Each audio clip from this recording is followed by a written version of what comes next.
আল্লাহ পাক এটাই দেখাতে লেগেছে, এ আব্দে মুন্নাফরে, যে আব্দুল্লাহকে তুমি সাহায্য করার ইরাদা করছো, যে আব্দুল্লাহর পাশে তুমি দাঁড়াতে চাইছো, ওই আব্দুল্লাহর কোনো দুনিয়ার কোনো সাহায্য লাগবে না। কেন আব্দুল্লাহর পিছনাতে আমার হাবিবের নূর রয়েছে, ওটা আমার রাসূলের আব্বা জান, ওনার হিফাজতের দায়িত্ব স্বয়ং আমি আল্লাহ নিজে রেখেছি। দেখো কি হয়। তেমন সময় হযরত আব্দে মুন্নাফ দেখছে তাহলে যে আব্দুল্লাহ হালকা বয়সে, তাকে আর রক্ষা করা গেল না, দুশমনেরা মেরে দেবে। ঠিক এমন সময় দেখা যাচ্ছে চারিদিক থেকে জঙ্গল থেকে হিংস্র বাঘ বাহির হয়েছে। বাঘ বাহির হয়ে ওই দুশমনগুলোকে সব ছিঁড়ে টিড়ে নিয়ে চলে গেল। হযরত আব্দুল্লাহকেও কিছু বলল না, আব্দে মুন্নাফকেও কিছু বলল না। বলুন সুবহানাল্লাহ। এই দৃশ্যখানা দেখার পরে হযরত আব্দে মুন্নাফ দেরি করলো না। আহারে, আমার ঘরে একটা কন্যা রয়েছে যে বড় আবেদা সালিহা নেককার কন্যা, নাম তার আমেনা। জাহিলিয়াতের যুগেও এলাকায় সমস্ত জায়গায় প্রচার হয়ে গিয়েছিল, আমেনা খুব নেককার মেয়ে, আমেনা খুব নেকবখত মেয়ে, আমেনা বড় পবিত্র নারী। এই প্রচারটা চতুর্দিকে আম্মা আমেনা ছড়িয়ে গিয়েছিল। আব্দে মুন্নাফ আব্দুল্লাহ হুজুরের এই সাহায্য দেখে অবাক হয়ে গিয়ে তাই দেরি করলেন না। মক্কা জমিনে এসে এমন করে রাসূলুল্লাহ দাদা জান হযরত আব্দুল্লাহ হুজুরের আব্বা জান আব্দুল মুতালিবের কাছে আব্দে মুন্নাফ চলে এলো।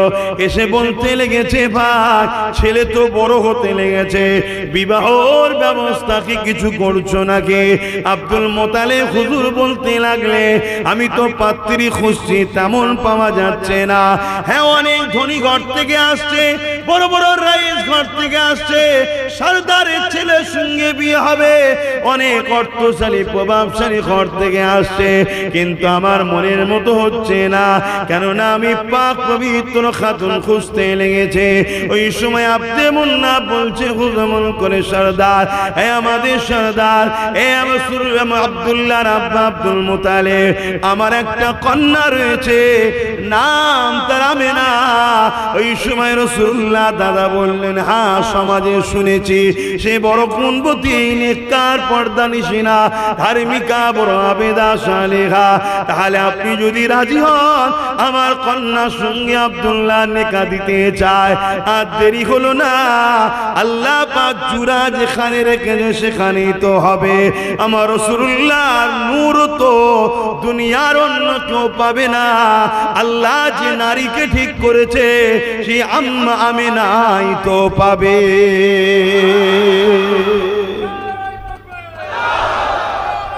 আল্লাহ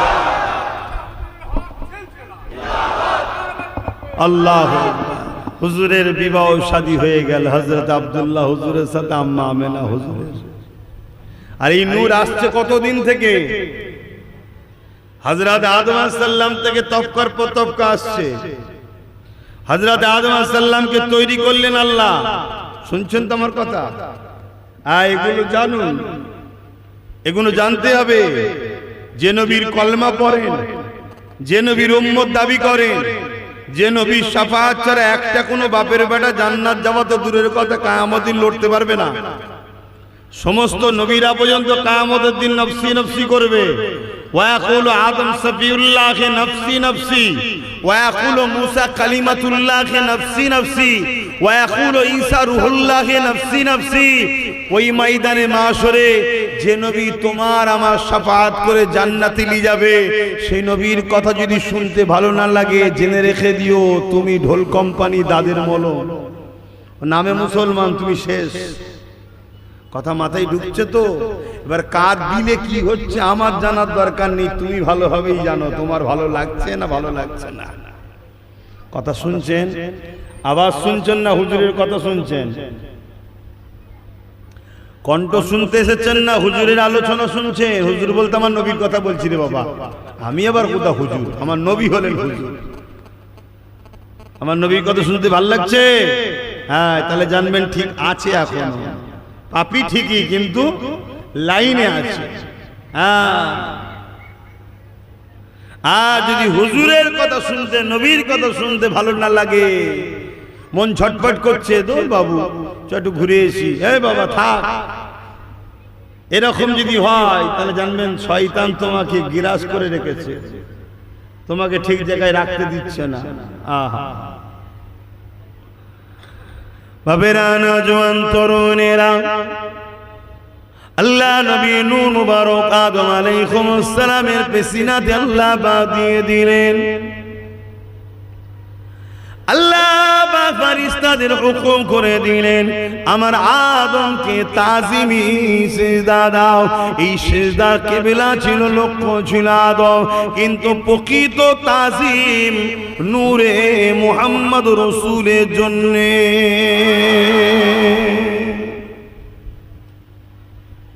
এ যুবকেরা, তরুণেরা, আমার আব্বা জানেরা, মায়েরা, বোনেরা, আল্লাহ আমার নবী পাককে কি নিয়ামত করেছে। আমার নবী পাক আদম আলাইহিস সালামের পেশিনা মোবারক থেকে তিনার ছেলে হযরত ঈসা আলাইহিস সালামের পেশিনা মোবারকে চলে আসলো। তিনার পর থেকে তিনার ছেলে, তিনার ছেলে, তিনার ছেলে, এইভাবে নূর তবকার পর তবকা, তবকার পর তবকা, আস্তে আস্তে হযরত ইব্রাহিম খলিলুল্লাহর পেশিনা মোবারকে চলে আসলো। এই নূরের ফজিলাতে হযরত ইব্রাহিম আলাইহিস সালামকে যখন নমরুদ আগুনের মধ্যে নিক্ষেপ করে দিয়েছ, ওই সময় জিবরাইল সাল্লাম বলতে লেগেছিল, ও হযরত ইব্রাহিম আলাইহিস সালাম, কোন সাহায্য কি করতে হবে আপনাকে? হযরত ইব্রাহিম আলাইহিস সালাম বলেছিলেন, না না না না, আমাকে কোনো সাহায্য লাগবে না, কারণ ইব্রাহিম আলাইহিস সালাম জানে এই আগুন আমাকে পোড়াতে পারবে না, এই আগুনে আমার মরণ হবে না, কেন আমার কপাল মোবারকে নূরে মুহাম্মদ রাসূল এখন রয়েছে। যতক্ষণ পর্যন্ত না আমার পর থেকে এটা আমার সন্তানের কাছে যাচ্ছে, আমি ইব্রাহিম, এ আগুন আমার কোনো ক্ষতি করতে পারবে না।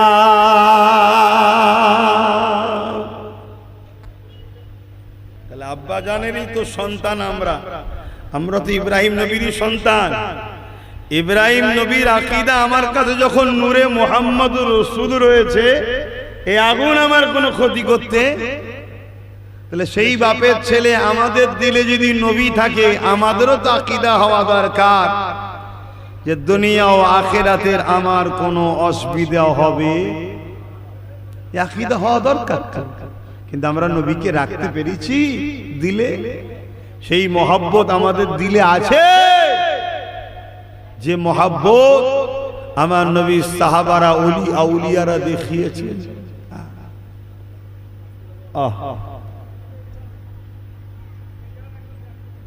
কথা বুঝে আসছে? আসো যুবক, নবীর হও, নিজেকে নবীর গোলাম বলে পরিচয় দাও। 10টা লোক যেন বলে ওই ছেলেটা নবীর গোলাম, সেই দিন জানবে তুমি দুনিয়া আখিরাতের কামিয়াবি হয়ে গেছে। জোরে বলুন সুবহানাল্লাহ। যতদিন না তোমাকে কেউ রাসূলের গোলাম হিসেবে চিনছে, ততক্ষণ তোমার দুনিয়াতেও কামিয়াবি নাই, আখিরাতেও কামিয়াবি নাই। দুনিয়ায় অনেক জায়গা আছে বাপ, সব কিছুদিনের জন্য সম্মান, কিছুদিনের ক্ষণস্থায়ী ভালো খেলোয়াড়, ক্ষণস্থায়ী সম্মান, ভালো গায়ক, ক্ষণস্থায়ী সম্মান, বড় অর্থশালী, যতক্ষণ তুমি দেবে, যাকে যাকে দেবে তার কাছে একটু সম্মান, যেদিকেই দেখাবে নেতা, তুমি সিএম পদে আছো, পিএম পদে আছো, সম্মান, পদ চলে গেলে আর সম্মান? বলো বলো বলো,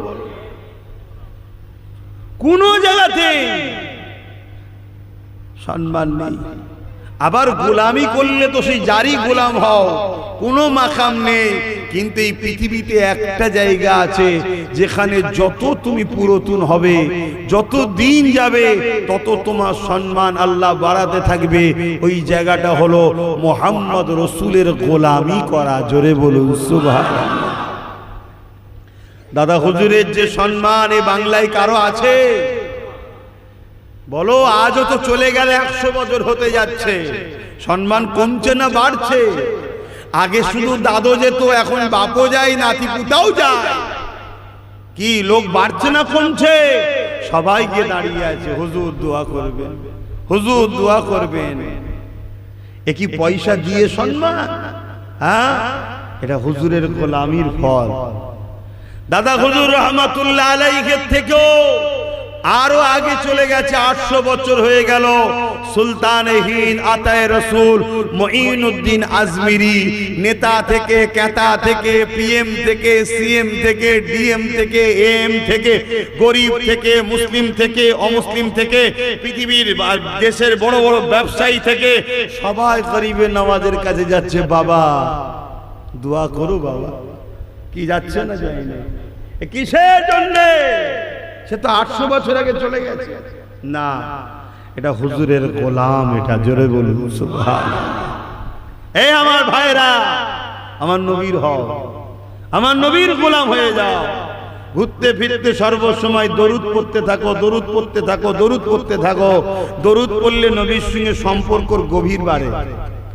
আর নবীর জীবনী পড়ো, যদি পড়তে না পারো জীবনী শোনো, এতে কি হবে? মহব্বত বাড়বে। যখন তুমি কোনো জায়গায় বসে থাকবে, কেউ তোমাকে আমার রাসূলুল্লাহ জীবনী শোনাবে, শোনাতে শোনাতে বলতে লাগবে, এ তো আমার শুনে রেখে দাও, আমার রাসূলুল্লাহ যখন আম্মা আমিনার পবিত্র হেম মুবারকে ছিল, আম্মা আমিনা কুয়া থেকে পানি উঠাতে গেলে অন্য অন্য দিন রশি দিয়ে পানি তুলতে হয়। আম্মা আমিনা বলতে লেগেছে, আমি আব্দুল্লাহর সঙ্গে বিবাহ হয়ে যাবার পর, প্রথম রাত কাটাবার পর আব্দুল্লাহ সংসারে, দ্বিতীয় দিন সকালে যখন পানি উঠাতে গেলাম, আমি কুয়ার কাজ বরাবর যখন যেতে লাগলাম, মরুভূমির এলাকা, গরম পানি, পাথর এলাকা, পানি অনেক নিচুতে থাকে। আমি না যখন কুয়ার কাজ বরাবর যেতে লাগলাম, আমার কানে আওয়াজ আসতে লেগেছে, আমি না রে, কি দরকার ছিল আসার? হুকুমটা করে দিলে ঘরে গিয়ে পাত্রখানা ভরে দিয়ে আসতাম। আমি না বড় আস্তে আস্তে এ আওয়াজ শুনে কুয়ার দিকে আগিয়ে যেতে লাগলাম। আমি দেখতে লাগলাম অন্যদিন পানি নিচুই নেমে থাকতো, আজকে কুয়ার কাজ বরাবর গিয়ে দেখতে লাগলাম ওই পানিটা কুয়ার কানা বরাবর উপস্থিত, উঠে হাজির হয়ে আছে।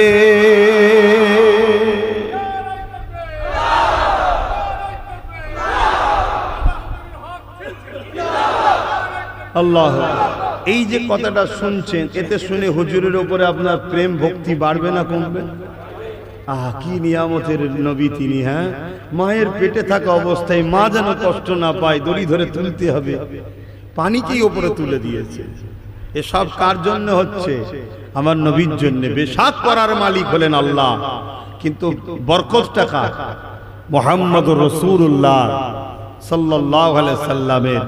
এজন্যই ইমামে গজ্জালি হুজুর বললেন, দুনিয়ায় যখন কোনো মুসিবতে পড়বে, কোনো বিপদে পড়বে, তোমার সংসার জীবনে হোক, অর্থনৈতিক জীবনে হোক, কারবার জীবনে হোক, যে কোনো লাইফের জীবনে হোক, রাষ্ট্রীয় জীবনে হোক, যখন তুমি কোনো বালা মুসিবত বিপদের মধ্যে পড়বে, মনে রেখে দিও, এই বিপদ আসার পিছনে কারণ হলো তোমার সঙ্গে তোমার নবীর প্রেমের সম্পর্ক কমেছে, তাই তুমি বিপদে পড়ছো।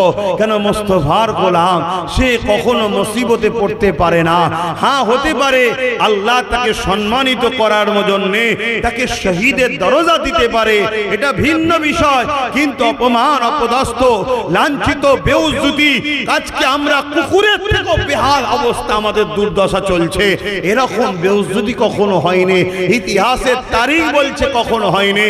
এই কি বলে, আমার নবী পাক সাল্লাল্লাহু আলাইহি সাল্লামের প্রেমিকদের কখনোই দুর্দশা হয়নি। তাই ইমামে গজ্জালী হুজুর বলছে তাহলে তোমার উচিত হবে নবীর সঙ্গে প্রেমের মহব্বত বাড়ানো। তেনার ছাত্ররা জিজ্ঞেস করছেন হুজুর এই মহব্বত বাড়বে কি করে?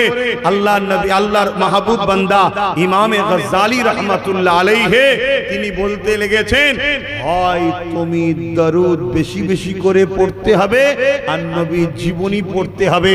তেনার ছাত্র জিজ্ঞেস করছে হুজুর যদি জীবনী পড়ার মতো শিক্ষা না থাকে তাহলে কি করবে? তখন ইমাম গজ্জালী হুজুর বলছে এমন মজলিসে বসো যে মজলিসে তোমাকে নবীর জীবনী শোনানো হয়। এ কি অবস্থা? ও মাথার সমস্যা? আচ্ছা আচ্ছা ঠিক আছে জানি না কি অবস্থা। এখন তো ঠিক নয়, এখন তো আপনাদের খেয়াল রাখতে হয়। বাড়ি যাওয়া এই বাড়ির রাস্তা নাকি ওই অবস্থা কেন আপনার?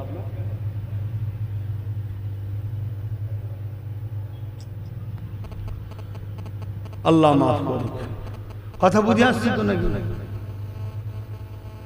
খুব সাবধান হন বাপ আমার, ভাই আমার, আমার নবীকে মহব্বত করেন, প্যার করেন, ভালোবাসেন, আমার নবীর জন্য নিজের জানমাল কুরবান করেন।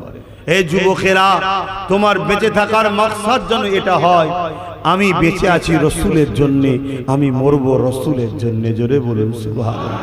তোমাদেরকে দুনিয়া ডেকে নিয়ে যাবে, তুই বাঁচবি আমার গদি বাঁচাবার জন্য, মরবি আমার গদি ঠেকাবার জন্য। আজ পীরের বাচ্চা বলে যাচ্ছি তুমি আমার জন্য মরতে শুনি, তুমি মরবে মোহাম্মদ রসুলের জন্য। জোরে বলুন সুবহানাল্লাহ। তুমি বাঁচবে আব্বাসের জন্য নয়, তুমি বাঁচবে মোহাম্মদ রসুলের জন্য। জোরে বলুন সুবহানাল্লাহ। তবে হ্যাঁ আমি যদি তোমাকে রসুলের রাস্তা দেখাই, ওই রাস্তায় যখন তুমি চলবে ওটা তোমার আমার জন্য চলা হচ্ছে না, ওটা রাসূলুল্লাহর জন্যই চলা হচ্ছে। কথা বুঝে আসছে? মাকসাদ একটাই হবে, আহা কবরও সেই রসুল ছাড়া অন্য কেউ নেই। না বাপ যাবে, না মা যাবে, না সন্তান যাবে, না স্ত্রী যাবে, না স্বামী যাবে, না ছেলে পুলে কেউ যাবে, না নেতা লিডার কেউ যাবে। কবরে যখন যাবে তুমি কাফনটা পরিয়ে দিয়ে পাঠিয়ে দেওয়া হবে। মিনহা খালাকনাকুম ওয়া ফিহা নুঈদুকুম ওয়া মিনহা নুখরিজুকুম। এ যুবকেরা, তরুণেরা, বাপেরা, প্রতিটা নবীর গোলাম শুনে রেখে দাও, তোমার কবরে দুনিয়ার কেউ যাবে না, সবাই তোমাকে ছেড়ে দিয়ে মাটি চাপা দিয়ে চলে আসবে, কিন্তু এই কবর নূরওয়ালা নূর হয়ে যাবে। কে এসেছে? কে এসেছে? কামলিওয়ালা নূরওয়ালা হাবিবুল্লাহ তশরিফ নিয়ে এসেছে।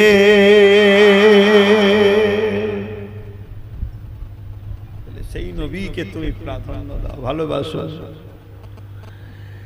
এ বাপ জানেরা, না জওয়ানেরা, এই মাসে আল্লাহ রহমত পাঠিয়েছে, এই মাসে আল্লাহ ফজল পাঠিয়েছে।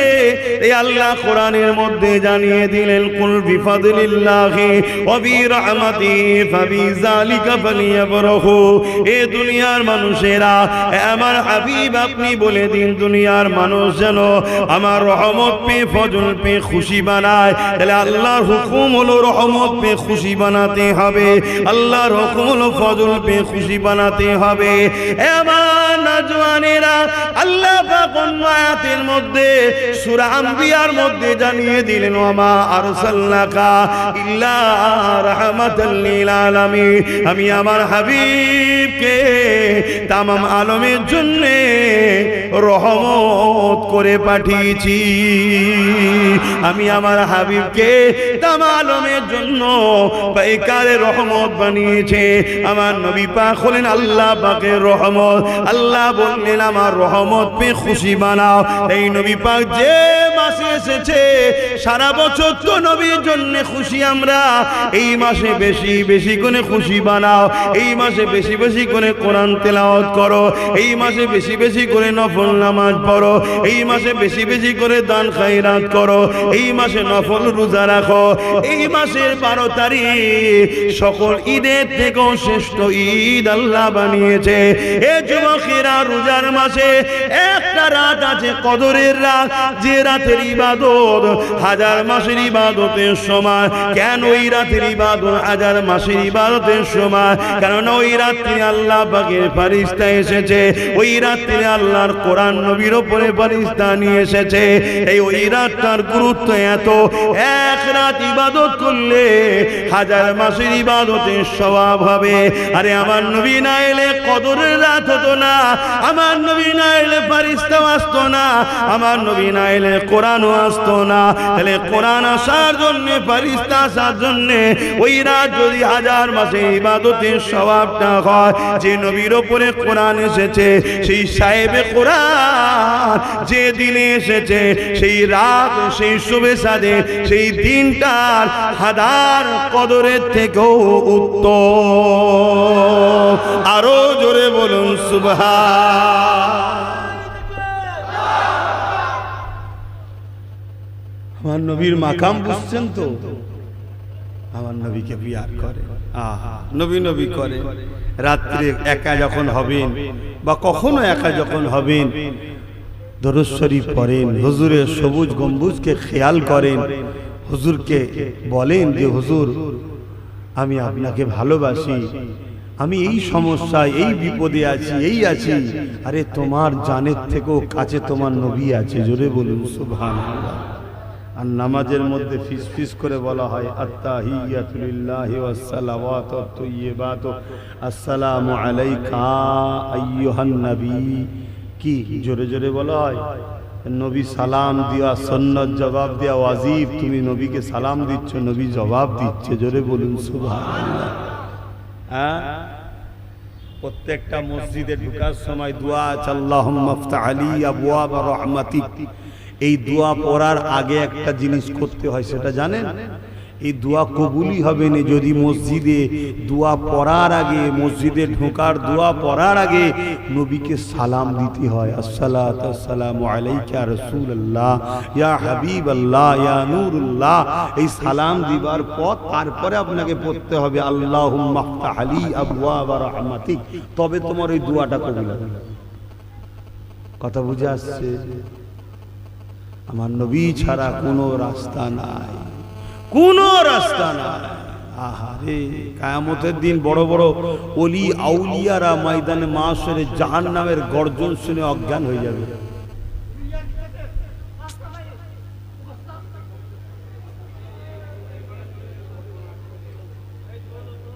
থাক থাক থাক, যা বস। মুরব্বী এরম করেন না, চুপ করে বস, চুপ করে বস। সবই আল্লাহর পরীক্ষা। এক বয়স্ক মানুষ, আবার ইজ্জত সম্মানের ব্যাপার না। দুশ্মন তো চতুর্দিকে ভর্তি হয়ে থাকে, কে কোথা তুলে ছেড়ে দেবে। এই দেখো মুসলমানদের জলসাতে কি হচ্ছে, দেখো এও এক ইজ্জতের ব্যাপার। আবার বয়স্ক মানুষ, হালকা বয়স হলে নাই আলাদা কথা ছিল, আবার আল্লাহরই হুকুম। আপনারা তো বলছেন সমস্যা আছে, তো যাই হোক, ওদিকে এক না করে এদিকে খেয়াল করুন। আল্লাহ তাকে শেফা দিক, সুস্থ দিক। বলুন আল্লাহুম্মা আমিন। বাবেরা, নওজোয়ান তরুণেরা, এ নবী পাকে প্রেমিকেরা, নওজোয়ানেরা, তরুণেরা, আল্লাহ মা নবী পাকে কি শানওয়ালা, কি মর্তবাওয়ালা করেছে। আল্লাহ নবী নূর, নবী দয়া, নবীর মিলাদের মাহফিল যারা বানাবে, আল্লাহ পাক তাদেরকে কত শানওয়ালা, কত মাকামওয়ালা বানাবে। শুনে ওয়াকালা আবু বকর সিদ্দিক মান আনফাকা দিরহামান আলা কিরাতি মাউলুদুন নবী সাল্লাল্লাহু আলাইহি ওয়াসাল্লাম কানা রফিকি ফিল জান্নাত। হযরত আবু বকর সিদ্দিক রাদিয়াল্লাহু তাআলা বলতে লেগেছে যে আমার নবী পাকের মিলাদের আলোচনার মাহফিল বানাবে, অর্থাৎ শিশু বেলার আলোচনার মাহফিল বানাবে। ওই মাহফিলে যারা এক দিরহাম দান করবে, আমি আবু বকর জানিয়ে দিলাম তারা জান্নাতি আমার বন্ধু হবে। আরো জোরে বলুন সুবহান। আমাদেরকে গাফলতি করা উচিত না, নবীর মিলাদের মাহফিল বানানো দরকার।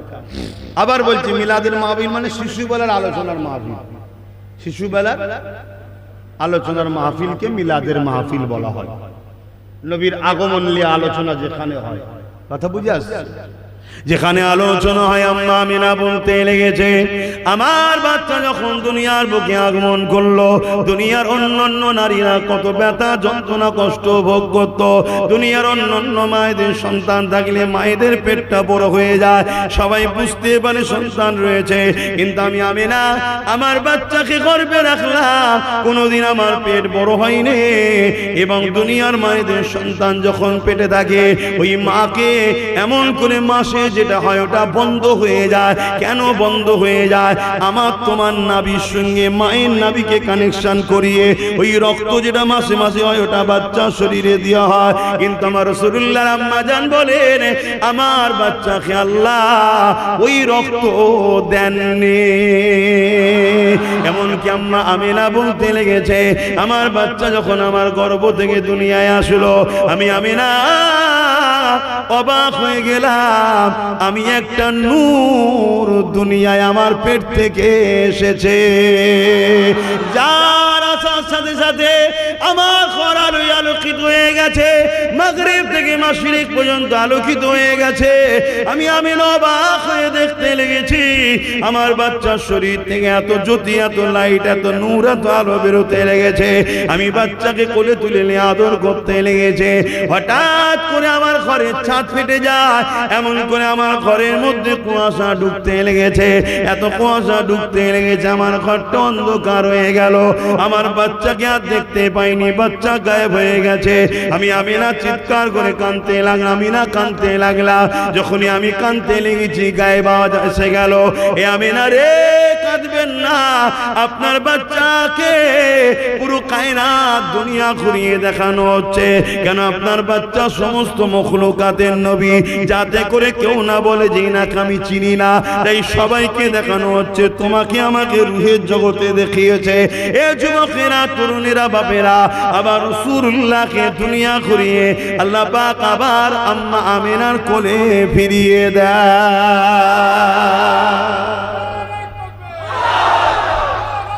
আল্লাহ। আচ্ছা, এগুলো শুনে তোমাদের দিলে খুশি হচ্ছে না দুঃখ হচ্ছে? আনন্দ লাগছে না? এই আনন্দটার কারণ হচ্ছে তোমার দিলে নবী আছে তাই, আর অর্থাৎ ঈমান আছে। নবী আছে মানে ঈমান আছে। এইগুলো শুনে যদি কারো ব্রেনে যায়, ধর বাবু হিসাব শুনে কি করবার করতে হবে। আল্লাহর জাত পাকের কসম করে বলছি, ওর মধ্যে ঈমান নেই, অর্থাৎ নবী নেই। শুনছেন তো?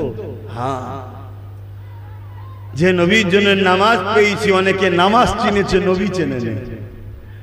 যে নবীর জন্য রোজা পেয়েছি, অনেকে রোজা চিনেছে, নবী চেনে নেই।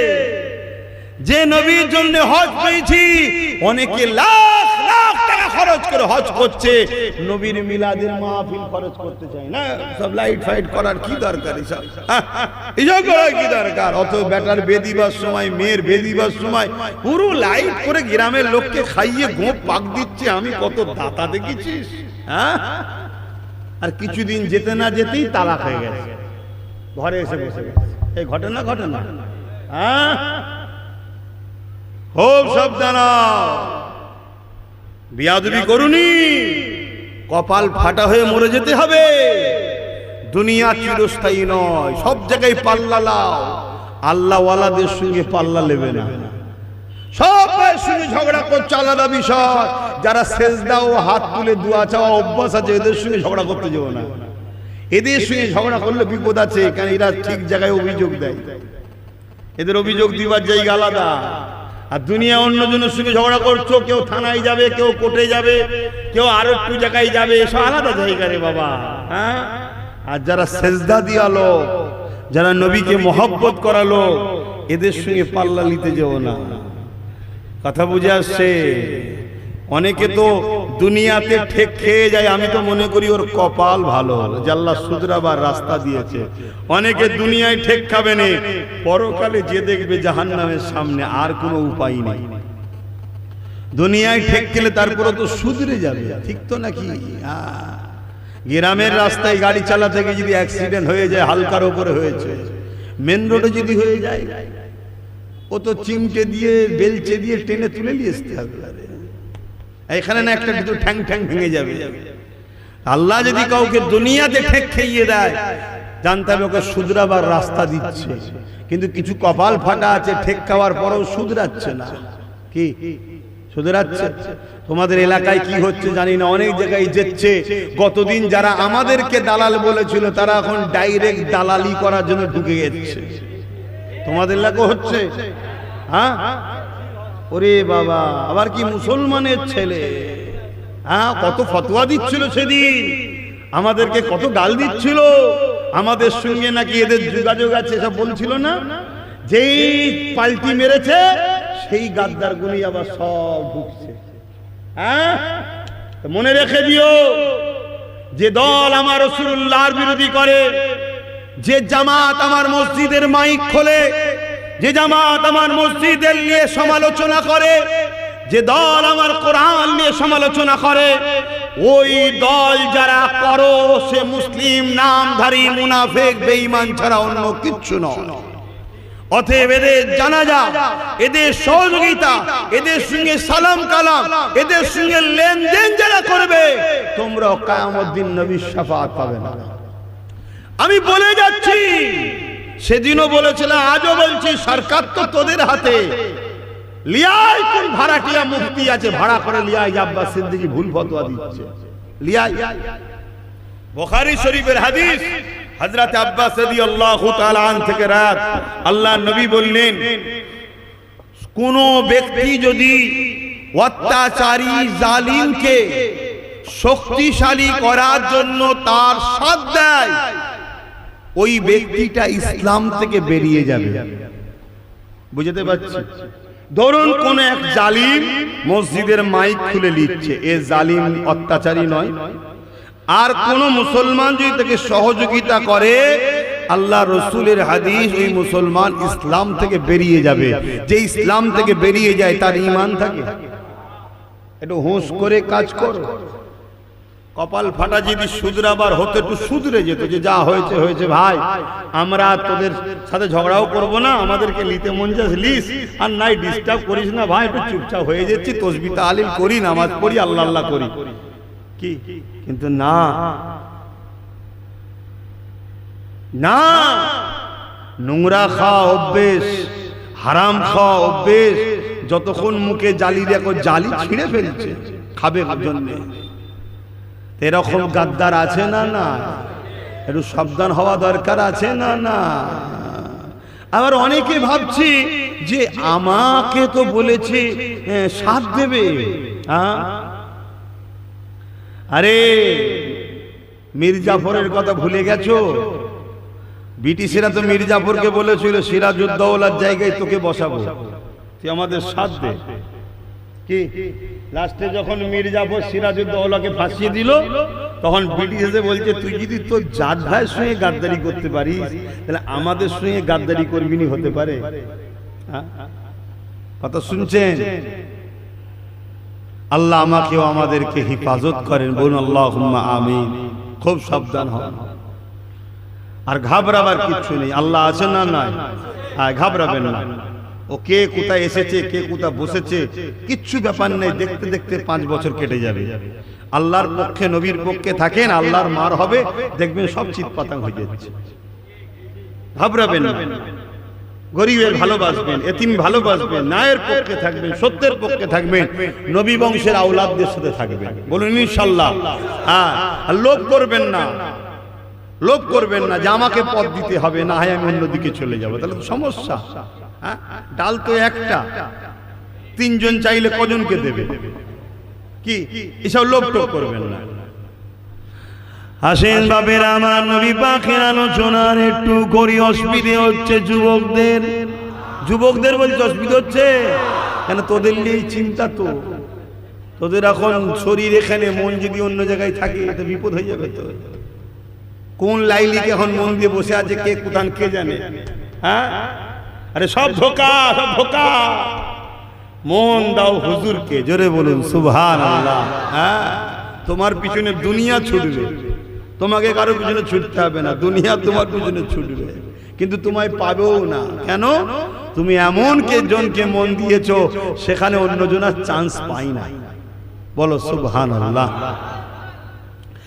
এমন জওয়ানেরা তরুণেরা বাবেরা আম্মা জান আমিনা বলতে লেগেছে, আমি আমার বাচ্চা দুনিয়া আগমন করলো, আমি আমার বাচ্চা খেলে বসে আছি। এই সময় বনি সাদ গোত্রের নারীরা মক্কা জমিনে এসেছে। সেই সময়ের কালচার ছিল নিজের মক্কার বাচ্চাদের ঘরে কিছু বছরের জন্য বিভিন্ন গ্রাম্য এলাকায় পাঠিয়ে দেওয়া হতো দুদুমার কাছে। কারণ মক্কা হলো শহর, শহরে দেখবেন বিভিন্ন ভাষার লোক আছে, খিচড়ি টাইপের ভাষা হয়ে যায় শহর। বাংলা, হিন্দি, ফার্সি আমাদের কলকাতায় আছে না? নাই, এটা খিচড়ি টাইপের হয়ে যাবে। এজন্য মক্কার মানুষরা তাদের আরবি ভাষাকে, মাতৃভাষাকে, প্রকৃত আরবিটাকে ধরে রাখার জন্য বাচ্চাদের ঘরে গ্রাম্য এলাকায় পাঠিয়ে দিত। গ্রাম্য এলাকায় ভাষা তো একটাই থাকে, সেগুলো তো এক ভাষারই লোক। এই জন্য বনু সাদ গোত্রের মহিলারা তারা বড় বাচ্চাদেরকে লালন পালন করতে পারত। তাদের ভাষাও ছিল তৎকালীন সময় পিওর সুন্দর আরবি। তাই প্রতিবারের মতো মক্কায় তারা আসে, তা বাচ্চাদের নিতে এসেছে। হযরতে দুদমা হালিমা আম্মা আমিনার ঘরে এসেছে। এসে আমার রাসূল পাক সাল্লাল্লাহু আলাইহি সাল্লামকে নিবার জন্য এসেছে। কিন্তু যখন শুনল যে মুহাম্মদ সাল্লাল্লাহু আলাইহি সাল্লামের আব্বাজান নাই, ইন্তেকাল হয়ে গেছে, তখন চিন্তা করলো আমি হালিমা নিজেও গরিব, আরে বাচ্চার আব্বা নাই, ঠিকভাবে কি খরচ দিতে পারবে? এজন্য না নিয়ে অন্য বাচ্চাকে খুঁজছে যদি পাওয়া যায়। কিন্তু আম্মা দুদুমা হালিমার উটটা ছিল দুর্বল, খোঁড়া, ল্যাংড়া, কেন গরিব ছিলেন, কমজোর, খাওয়া দিতে পারে না। তাই আসতে দেরি হওয়াতে অন্য সব মহিলারা এসে বাচ্চাদের ঘরে নিয়ে চলে গেছে। ভালো ভালো মানে ধনীদের বাচ্চাদের নিয়েছে। হযরতে দুদুমা হালিমা বলে, আমি আমার স্বামী সঙ্গে আলোচনা করলাম কি করা যাবে, কোনো বাচ্চা তো পাওয়া গেল না। খালি হাতে না গিয়ে এই আব্দুল্লাহর বেটা মুহাম্মদকে নিয়ে আসো। আমার স্বামী ইজাজত দিয়ে দিল। আমি যখন রাসূলুল্লাহ ঘরে প্রবেশ করলাম, আরে বাচ্চা আমিনার কোলে শুয়েছিল। আমি আমিনার কোলে দেখলাম আকাশের চাঁদ যেন আমিনার কোলে নেমে এসেছে। চাঁদের তুলনা আমার নবীর সঙ্গে দেওয়া যায় না। কেন? চাঁদ আমার নবীর নূরের টুকরো থেকে তৈরি হয়েছে। কিন্তু আপনাকে আমি কোন ভাষাটাই বুঝাবো? তাই চাঁদ বলতে আমরা এক কথাই সুন্দর বুঝি, এজন্য চাঁদের কথা বলা হয়। কিন্তু আমার রাসূলুল্লাহ চাঁদের থেকেও সুন্দর। কেন? আমার রাসূলের পাক আহলিয়া আম্মা জান আয়েশা সিদ্দিকার কোলে মাথা দিয়ে আমার রাসূলুল্লাহ শুয়ে রয়েছে। চৌদ্দবী চাঁদ উঠেছে, পূর্ণিমার চাঁদ যেটাকে বলা হয়, পুরো গোল চাঁদ আকাশে উঠেছে। আম্মা জান আয়েশা সিদ্দিকা রাদিয়াল্লাহু তাআলা আনহা একবার আমার রাসূলুল্লাহর মুখ দেখছে, আর একবার আকাশের চাঁদ দেখছে। এ যুবক, তোমার নেতার কথা শোনো, তোমার নেতাকে আল্লাহ কত সুন্দর বানিয়েছে দেখো। কোন ছাগল চোরদের পিছনে ঘুরে বেড়াও, কোন জালিমদের পিছনে ঘুরে বেড়াও, কোন খুনিদের পিছনে ঘুরে বেড়াও, দুনিয়ার সবাইকে বর্জন করো, আমিনা আল্লাহর গোলাম হয়ে যাও। সবাই এসে যে যার নেতার প্রশংসা করে। আমি তোমাকে দাওয়াত দিচ্ছি, আমার নেতাকে মেনে নাও। আমার নেতাকে যদি মেনে নাও, দুনিয়ায় তুমি বাদশা হয়ে যাবে, আর আখিরাতে জান্নাতুল ফেরদাউস তোমার জন্য অপেক্ষায় থাকবে। আসো, কার পিছনে ছুটছো তোমরা? কার পিছনে ছুটছো? আমার রাসূলের হয়ে যাও। ভাইরা আমার নবী পাকের পাক আহলিয়া একবার আমার হুজুরকে দেখছেন, একবার আকাশের চাঁদ দেখছেন। আমার রাসূলুল্লাহ চোখ বন্ধ করে রয়েছেন। আল্লাহর নবী চোখ বন্ধ করে বলছে, আয়েশা কি দেখছো? আমার নবী চতুর্দিক সব দেখতে পেতেন। জোরে বলুন সুবহানাল্লাহ।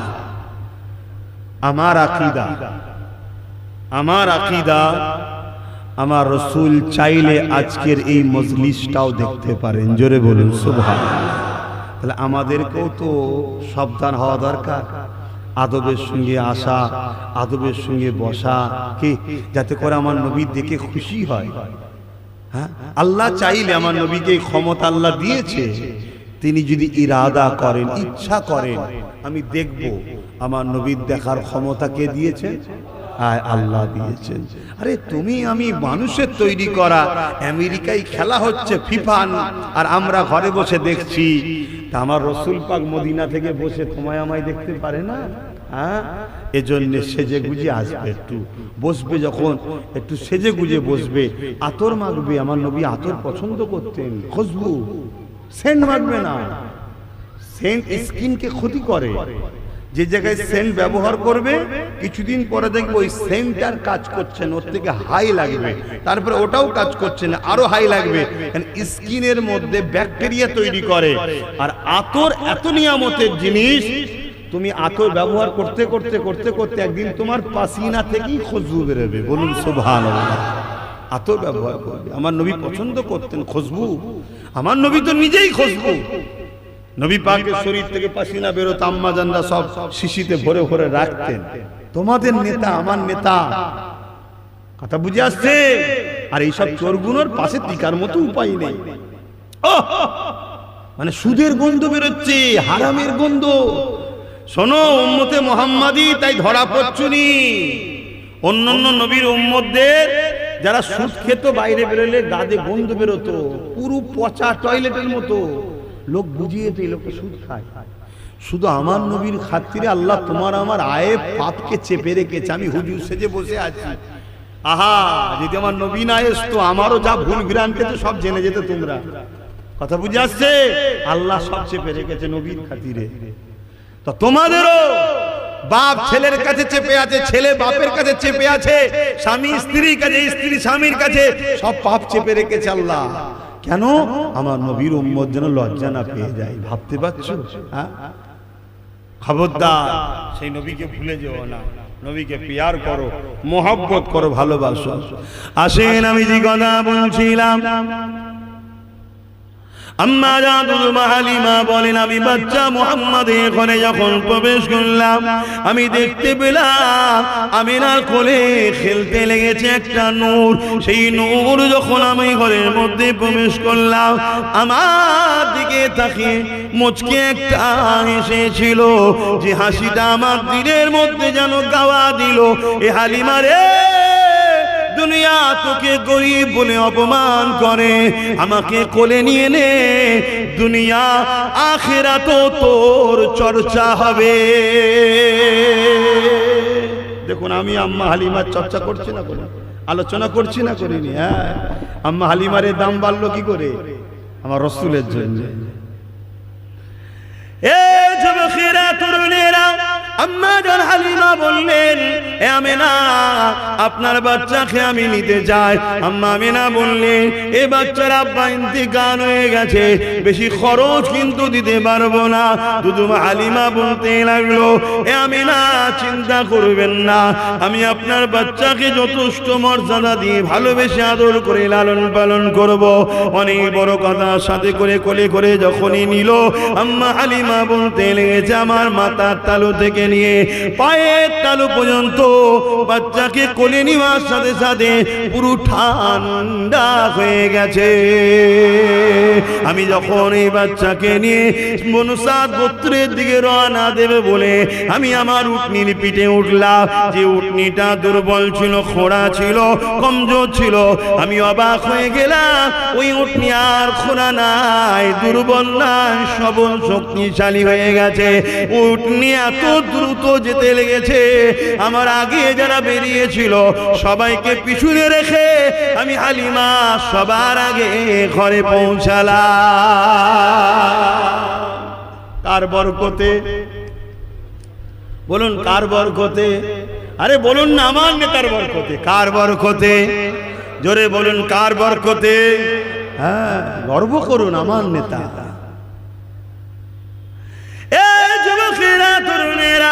অনেক ওয়াকিয়া রয়েছে।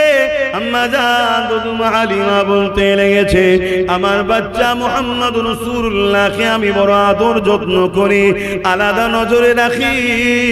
এমন সময়তে আমি আমার ডান দিকের স্তনটা মুহাম্মদ রাসূলুল্লাহকে পান করাই, বাঁ দিকের স্তনটা আমি আমার বাচ্চাকে পান করাই। একদিন আমি বেখিয়ালে মুহাম্মদ রাসূলুল্লাহকে বাঁ দিকের স্তনটা যখন পান করাতে লাগলাম, মুহাম্মদ রাসূলুল্লাহ মুখ ঘুরিয়ে নিচ্ছে, বিরক্ত হতে লেগেছে। আমি যখন ঘুরিয়ে ডান দিকটা দিলাম, সঙ্গে সঙ্গে মুহাম্মদ রাসূলুল্লাহ আমি হালিমা আমার স্তন পান করতে লেগেছে। আমার মধ্যে কৌতূহল জাগলো, কি ব্যাপার? আবার যখন আমি বাঁ দিকটা ঘুরিয়ে দিতে লাগলাম, বাচ্চা মুহাম্মদ এমন করে মুখ ঘুরিয়ে দিতে লেগেছে। আবার যখন ডান দিক দিলাম, আবার পান করতে লেগেছে। আমি কৌতূহল হতে লাগলাম, এ দুনিয়ার নবীর গোলামরা শুনে রেখে দাও, তোমার নেতা শিশু নবী শিশু বেলায় বুঝিয়ে দিলে আমি আমার দুধ শরীক ভাইয়ের হক আমি মারতে চাই না। আর তোমরা এক ভাইয়ের হক আর এক ভাই মারবে? বলো, গোলামের কাজ এটা? লোক করো না, ও মেরে নিচ্ছে, তাড়াতাড়ি আমি ঝেড়ে। এখন আমাদের কিছু ছেলের নামেও রিপোর্ট শোনা যাচ্ছে, সব তাড়াহুড়ো করছে, কি হবে না হবে একটু ইদিক উদিক করে লি। কতটা সত্য মিথ্যা যাচাই চলছে, কথা বুঝে আসছে। কিন্তু মনে রেখে দিও, পাপ কখনো চাপা থাকে না। বাইরে থেকে তো লোক প্রতিশোধ লেবে লেবে, আমাদের সাথে থেকে যারা গাদ্দারি করবে আমরাও তাকে ছেড়ে দেবো। জোরে বলো, ছেড়ে দেবো নাকি? না, অত সহজ। সাবধান হও, খবরদার, গরিবের হক মারবে না, এতিমের হক মারবে না, জুলুম করবে না, ভাইয়ের হক মারবে না। এগুলো হারাম জিনিস। আল্লাহ আমাকে হিফাজত করেন, আমাদেরকে হিফাজত করে, বলুন আল্লাহুম্মা আমিন। কষ্ট হচ্ছে আপনাদের গরমে, সময় তো শেষ হয়ে গেল। তামা রাসূল পাক সাল্লাল্লাহু আলাইহি ওয়াসাল্লামের দুধ শরীক আরেক বোন ছিলেন হযরতে সাইমা, যিনার নাম, তিনি আমার রাসূলকে কোলে করে নিয়ে ঘুরতেন। কথা বুঝে আসছে? তো একদিন তিনি বলছেন, চাঁদনি রাত, আকাশে চাঁদ উঠেছে, আমি রাসূলুল্লাহকে কোলে করে নিয়ে বসে আছি। গরিবী সংসার, খেলনা দিবার তো ব্যাপার নেই। তা আমি দেখলাম আমার কোলেতে মুহাম্মদ রাসূলুল্লাহ হাত পা লাড়ালাড়ি করছে আর মুচকে মুচকে হাসছে। আমি ভাবলাম কেন হাসছে, আকাশের দিকে তাকিয়ে, চাঁদনি রাত, ওপর দিকে তাকালাম। আমি দেখতে লাগলাম মুহাম্মদ রাসূলুল্লাহ উংলির ইশারা করছে যেদিকে, আকাশের চাঁদও সেদিকে লড়ছে, যেন মুহাম্মদ রাসূলের আশারাতে চাঁদ খেলা করছে। জোরে বলুন সুবহানাল্লাহ, আরো জোরে বলুন সুবহানাল্লাহ। দুনিয়াতে কে আছে আগুনের ইশারাতে চাঁদকে দুটুকরো করতে পারবে? দুনিয়াতে কে আছে শিশু বেলায় তার খেলনা চাঁদকে আল্লাহ বানিয়েছে? তাই আসো, মুহাম্মদ রাসূলের মতো কেউ আসেনি, কেউ আসবে না। তাই মুহাম্মদ রাসূল হলেন আমাদের লিডার, মুহাম্মদ রাসূল হলেন আমাদের নেতা, মুহাম্মদ রাসূল হলেন আমাদের নবী, মুহাম্মদ রাসূল হলেন আমাদের জান্নাতে নিয়ে যাবার পথ প্রদর্শক। মুহাম্মদ রাসূল ছাড়া কামিয়াবি নাই। তাই আসুন আমরা সেই নবীকে মহব্বত করি, ভালোবাসি, পিয়ার করি। তার জিন্দেগি, তার আখলাক, তার আদর্শ, তার জীবন ধারাকে আমরা বাস্তবে রূপ দিই। সেই নবী পাক যেভাবে চলতে বলেছে সেভাবে চলি। নবী যেভাবে সংসার করেছে ওইভাবে করব। নবী যেভাবে কারবার করেছে বা করতে বলেছে ওইভাবে করব। নবী যেভাবে সমাজের মানুষের সঙ্গে মিশেছে, মিশতে বলেছে ওইভাবে চলবো। নবী অমুসলিমদের ঘরেও ভালোবেসেছে, যেভাবে মিশেছে আমরাও সেভাবে মিশবো। নবী রাজনীতি কিভাবে করতে হয় 10 বছর মদিনা রাষ্ট্রপ্রধান হয়ে চালিয়ে শিখিয়েছে। আমরা যারা রাজনীতি করতে চাই রাসূলুল্লাহ দেখানোতে করব। দুনিয়ার কে কি করছে ওটা আমার বিষয় নয়। মনে রাখবেন, হিন্দুস্তানে যদি সবাই সবারটা চালাতে পারে, যে রাসূলের মতো উত্তম পৃথিবীতে কেউ আসেনি, যে নবীর মতো আদর্শওয়ালা পৃথিবীতে কেউ নাই, তাহলে আমার রাসূলেরটা কেন চলবে না? কথা মাথায় ঢুকছে? আজকে তো অনেকে বলছে যে শান্তি যদি পেতে চাও মুহাম্মদ রাসূলের আদর্শকে বাস্তবে রূপ দিতে হবে। কথা বুঝে আসছে? আমরা কেন মানুষের পিছনে ছুটব? কেন মানুষের আদর্শকে ফলো করব? আমরা মহান সৃষ্টিকর্তার বাণী কোরআন ইলাহি কিতাবকে ফলো করব। জোরে বলুন সুবহানাল্লাহ। কে কি বলছে না বলছে রাখো। দুনিয়া অনেক কিছু করবে, দুনিয়া অনেক কিছু বলবে, এসব কিছুই না, যেটা আমার আল্লাহ চাইবে সেটা হবে। জোরে বলুন সুবহানাল্লাহ। আমার নবী পাক সাল্লাল্লাহু আলাইহি ওয়াসাল্লাম একদিন ওই দুশরী বোনের সঙ্গে ছাগল চড়াতে যাচ্ছে। মক্কা মদিনা সব ছাগল থাকতো, দুম্বা নিয়ে যাচ্ছে। সাইমা বলছে আমি একটা দুটো নিয়েই ঠিকভাবে যেতে পারতাম না, আর আমার রাসূল পাক সাল্লাল্লাহু আলাইহি ওয়াসাল্লাম শুধু আগিয়ে আগিয়ে যেত, তার পিছনে শয়ে শয়ে আমাদের যে ঘরে ছিল বকরি দুম্বা, অটোমেটিক যেদিকে হুজুর যায় হুজুরের পিছু পিছু সব লাইন দিয়ে যেতে থাকে। জোরে বলুন সুবহানাল্লাহ। কারো বকরির দড়িও ধরতে হয় না, কিছুই করতে হয় না, সব যেতে থাকে যেতে থাকে যেতে থাকে।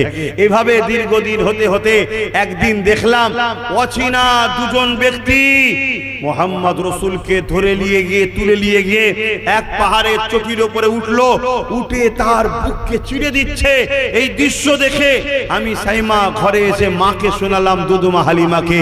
আমি তাড়াতাড়ি, দুদুমা হালিমা বলে আমি ছুটে গেলাম, ছুটে গিয়ে দেখলাম একটা গাছের তলে আমার রাসূলুল্লাহ শুয়ে রয়েছে, শিশু বাচ্চা নবী, সেখানে অন্য কেউ আর নাই, তবে তার বুকের মধ্যে কিছু নিশানা দেখলাম। আমি জিজ্ঞেস করলাম, বাবা মোহাম্মদ তোমার কি হয়েছে? রাসূলুল্লাহ বললেন, আল্লাহর দুই ফেরেশতা এসেছিলেন জান্নাত থেকে নূর হিকমা নিয়ে এসে আমার বুককে চিরে আমার বুকের মধ্যে সেগুলো ভরে দিয়েছে। জোরে বলুন সুবহানাল্লাহ, আরো জোরে বলুন সুবহানাল্লাহ। এটা আমার নবীর মুজিজা। এটা আমার নবী কি মুজিজা, সক্কে সদর মুজিজা। এটা কোরআনের বিষয়ে ঘোষণা আছে, হাদিসের মধ্যে ঘোষণা আছে। তাহলে সেই মুজিজা নবীদেরই তো মুজিজা হয় নাকি? নবী শিশুবেলায় নবী ছিলেন না? ছিলেন না। অনেকে বলে নবী 40 বছর বয়সে নাকি নবী হয়েছে। খবরদার, এটা ইসলামের দুশমনদের প্ল্যান, আমাদেরকে বেঈমান বানাবার। যখনই বলবেন নবী 40 বছর বয়সে নবী হয়েছে, সঙ্গে সঙ্গে আপনি ইসলাম থেকে বেরিয়ে কাফেরে যাবেন। কেন? আমার নবী 40 বছর বয়সে নবুয়াতের এলান করেছে, ঘোষণা দিয়েছে আমি মুহাম্মদ আল্লাহর রাসূল। এই ঘোষণাটা দিয়েছে আমার নবী তখন থেকে নবী যখন বাপ আদম সফিউল্লাহ পানি কাদার সঙ্গে মিশে ছিল, তখনও আমার নবী নবী ছিলেন। জোরে বলুন সুবহানাল্লাহ। যখন কাল, টাইম, সময়, জায়গা কিছুই ছিল না, তখনও মুহাম্মদ রাসূল নবী ছিলেন। জোরে বলুন সুবহানাল্লাহ। কবে থেকে নবী?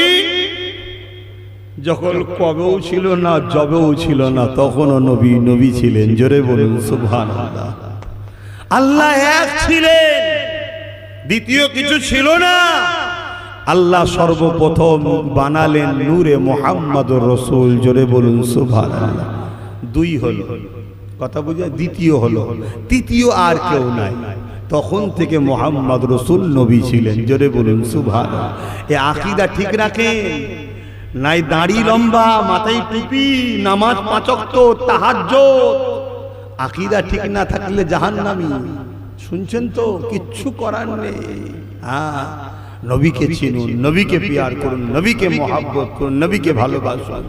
আহা, আমার রাসূল পাক সাল্লাল্লাহু আলাইহি ওয়াসাল্লাম হযরতে সাইমা বলে, আমার ভাই মুহাম্মদ সাল্লাল্লাহু আলাইহি ওয়াসাল্লাম আগে আগে যায়, আর ছাগল ভেড়াগুলো সব হুজুরের পিছু পিছু যেদিকে যায় যেতেছে হুজুরের পিছনে মিছিল করে যাচ্ছে।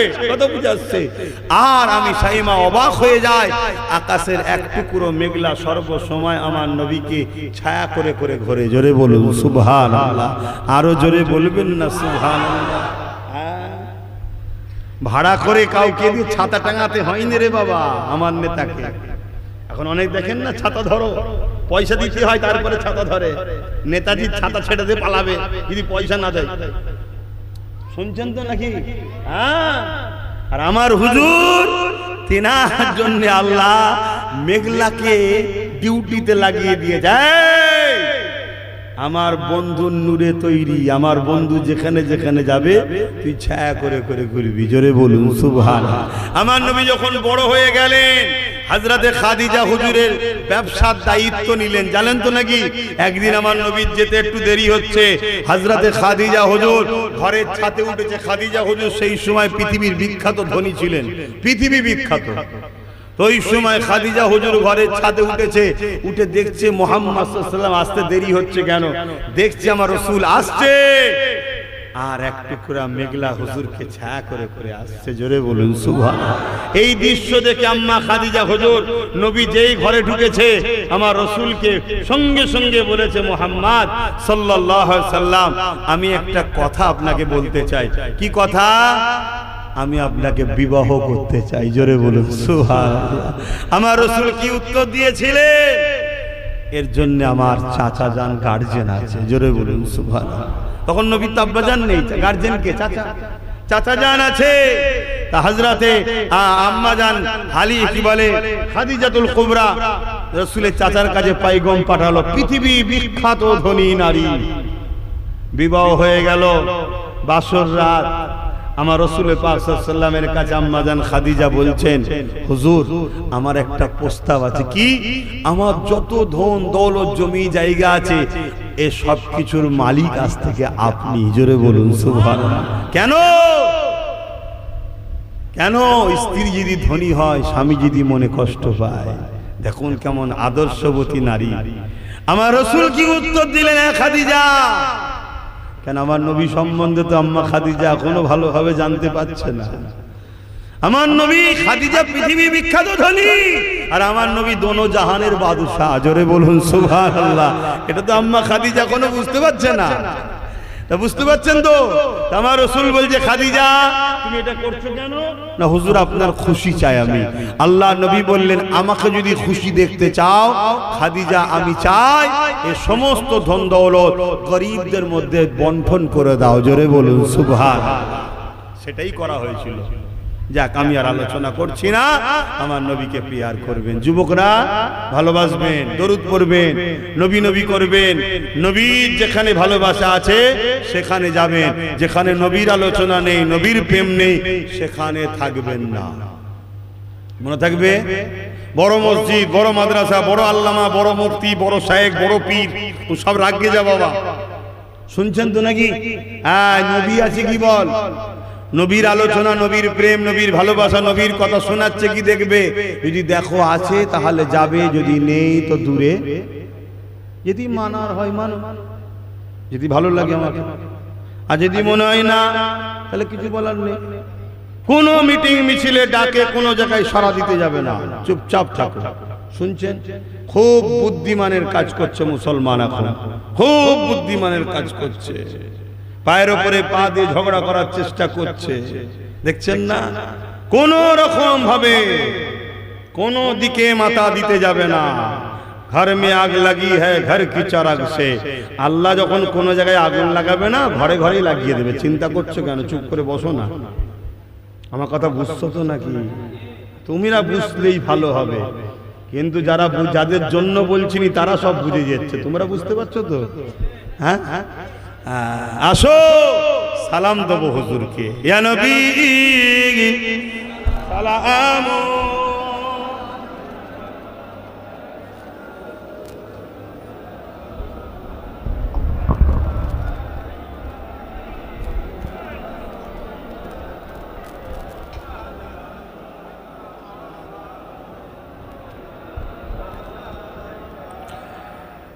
তালাল البدر علينا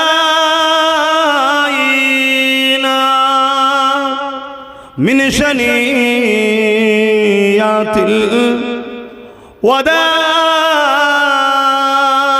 الوداع وجب الشكر علينا ما دعا لله আহিদাই ইয়া নবী সালাম ইয়া রাসূল ইয়া হাবিব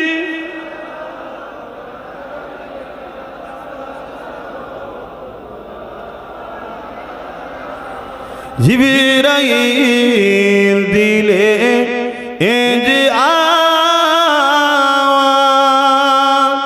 খুলে দাও আসমান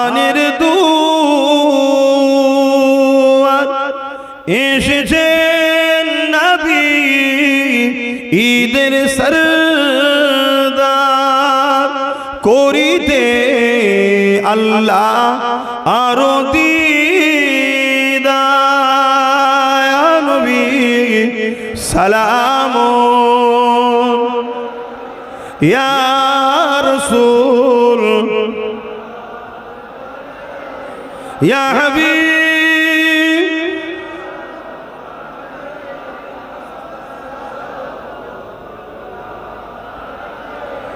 ইয়া নবী মদিনা হতে সব কিছুই পারে দেখিতে মোদের লাশ কবরে এ রাখিলে লইবেন আপন করে নবী সালাম ইয়া রাসূল ইয়া হাবিব সালাম